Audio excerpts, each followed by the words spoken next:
L'Aftral est un groupe de formation professionnelle dans les domaines du transport et de la logistique, avec des formations du niveau 5 opérateur jusqu'au niveau cadre responsable d'entreprise, cadre dirigeant d'entreprise.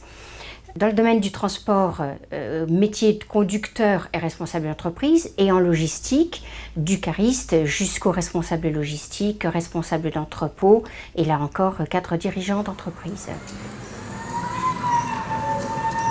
Nous sommes 2200 personnes au niveau national, réparties sur environ 80 centres. Et ici, dans le Nord-Pas-de-Calais, nous sommes 400 apprentis, 2 branches, transport, logistique. Et bientôt, puisqu'on parle de la fusion Picardie-Nord-Pas-de-Calais, donc on sera 650 apprentis, pareil, dans les domaines du transport et de la logistique.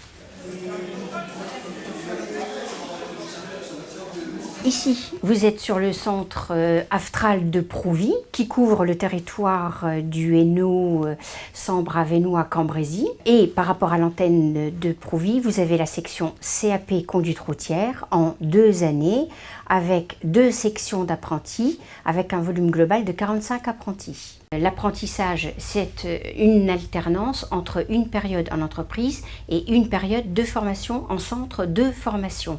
C'est à la base un contrat de travail, un véritable contrat de travail avec un employeur qui accepte un calendrier de formation avec un jeune qui pourra à la fois valoriser ses compétences et savoir-faire en entreprise, mais qui aura aussi la formation théorique en centre de formation qui le conduit à un diplôme, l'obtention d'un diplôme.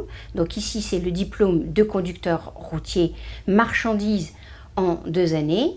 Et la formation théorique lui permet d'apprendre le métier également d'un point de vue environnement professionnel, parce que conducteur routier, c'est pas simplement être au volant d'un poids lourd, c'est beaucoup plus en termes de savoir-faire et de compétences, représentation d'image, valorisation du transport de la marchandise, les documents administratifs, connaître toute la réglementation sociale européenne.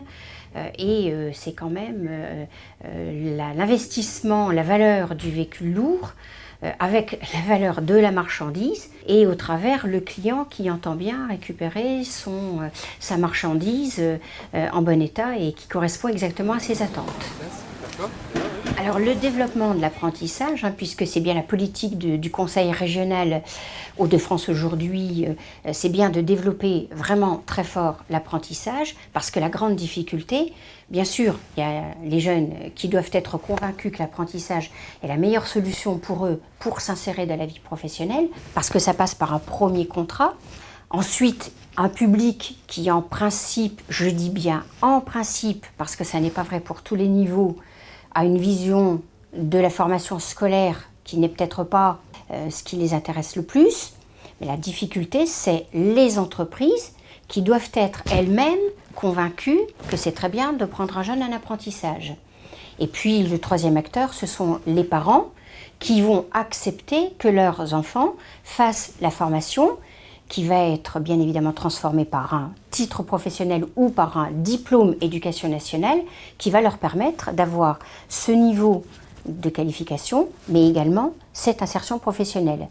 Alors, les entreprises, pour les convaincre, c'est d'avoir le profil de jeunes qui correspond à leurs attentes, le profil de jeunes qui va avoir le savoir-être, parce qu'aujourd'hui c'est très important pour une entreprise d'avoir un jeune avec le savoir-être. Quand on parle de savoir-être, c'est se conformer à une hiérarchie, se conformer à un règlement intérieur, c'est l'assiduité, c'est de ne pas être en retard et c'est de s'adapter aux différentes tâches qu'on va lui demander en entreprise. Alors pour convaincre une entreprise, le Conseil régional a mis en avant des aides financières pour accueillir un jeune en apprentissage, et c'est de permettre à un jeune de trouver sa voie professionnelle et de s'y épanouir, de s'y réaliser, de pouvoir y évoluer.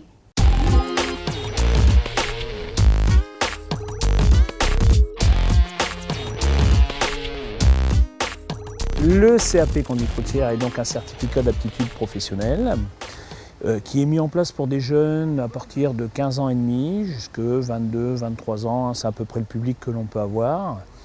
Donc c'est des gens qui sont appelés à devenir conducteurs routiers, qui sont appelés à rentrer comme conducteurs dans une entreprise de transport, On essaye tant que possible de prendre l'orientation, c'est un peu le but de l'AFTRAL, d'aller dans le sens professionnel. C'est-à-dire qu'on ne va pas s'arrêter à une simple autorisation de circulation, on va essayer d'aller un peu plus loin dans les documents de transport, dans la réglementation de transport. L'idéal, ce serait de pouvoir sortir un conducteur clé en main qui est capable de rentrer directement dans une entreprise et puis de pouvoir exercer complètement son métier. Maintenant, ça reste des jeunes en formation, ils ont un contrat de 2 ans avec une entreprise. Ils viennent chez nous en alternance, ça veut dire qu'on va en gros les avoir 1 semaine par mois. Sur cette semaine-là, ils vont avoir la moitié de la semaine en professionnel, donc ça va tourner autour du camion, charger un camion, décharger un camion, organiser une tournée, le métier du conducteur. Et la deuxième partie de la semaine, ce sera plutôt de la matière générale, des maths, des mathématiques, du français, de l'anglais, le sport. On va aller plus vers la culture générale. 12,90 centièmes d'heure. La base, c'est le permis. Donc il y aura une partie de plateau, ce qu'on appelle le plateau, c'est de la manœuvre. Savoir manœuvrer en respectant des règles de sécurité, savoir prendre en charge un véhicule lourd actuellement.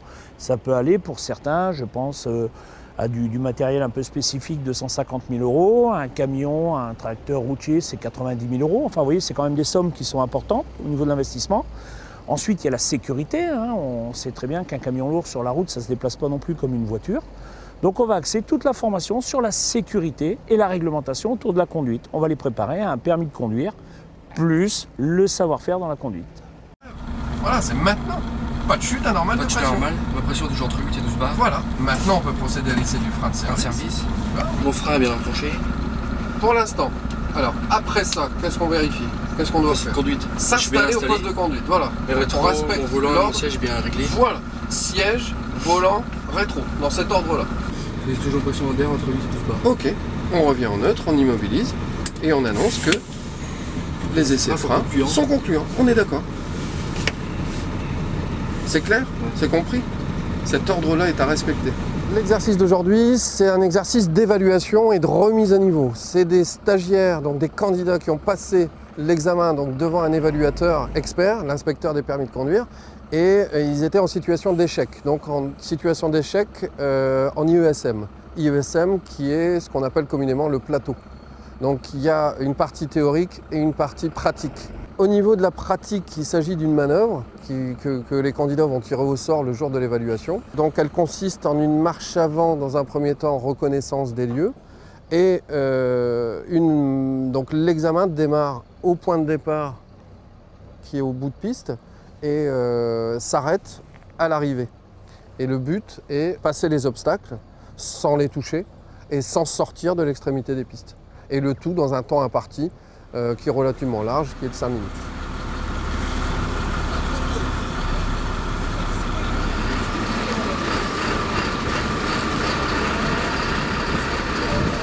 La différence avec la voiture, c'est déjà le gabarit, le poids, la sensation justement de ce gabarit et de ce poids. Ensuite, c'est qu'en voiture, on va juste se retourner parce qu'on a une lunette arrière, on a souvent beaucoup de vitres, alors qu'en véhicule lourd, on n'a que les rétros pour travailler. Et c'est vrai que pour des apprentis, ce qui n'est pas facile dans un premier temps, c'est justement de reculer en regardant dans les petits miroirs. Et c'est ça qui pose problème au début et pour s'habituer justement au gabarit. Mais on s'y fait relativement vite en fonction des candidats. Prochain carrefour au feu, tu prendras à droite.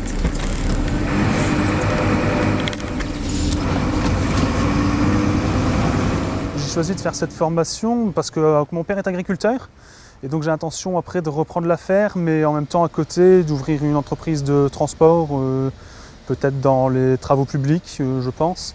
En CAP, on fait, quand on est en salle, tout ce qui est réglementation sociale européenne, temps de conduite, temps de repos, tout ce qui est réglementation au niveau des poids, des longueurs. Et puis après, donc, en pratique, de la conduite, il y a de la piste, des épreuves sur piste et de la circulation.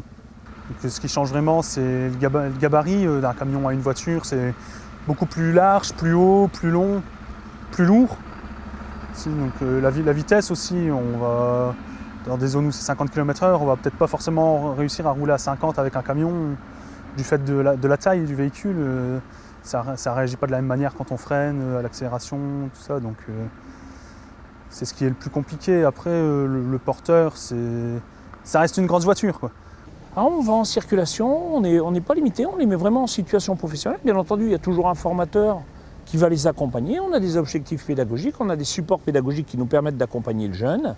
Et l'objectif, c'est de les amener à un niveau de conduite sécurisé, économique et sécurisé. Ils sortent de chez nous, certains s'en vont sur des diplômes supérieurs, sur du bac pro, transport, la logistique aussi, qui fait partie intégrante de l'AFTRAL.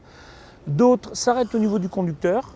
Ils veulent rester conducteurs, c'est ce qu'ils voulaient faire. Ils sont venus chercher leur permis, leur diplôme. Et comme ils sont déjà en contrat avec une entreprise de transport, l'intérêt de l'entreprise, c'est qu'elle a pris le jeune, elle l'a formé, elle n'a qu'une ambition, c'est de les garder, de conserver le gamin.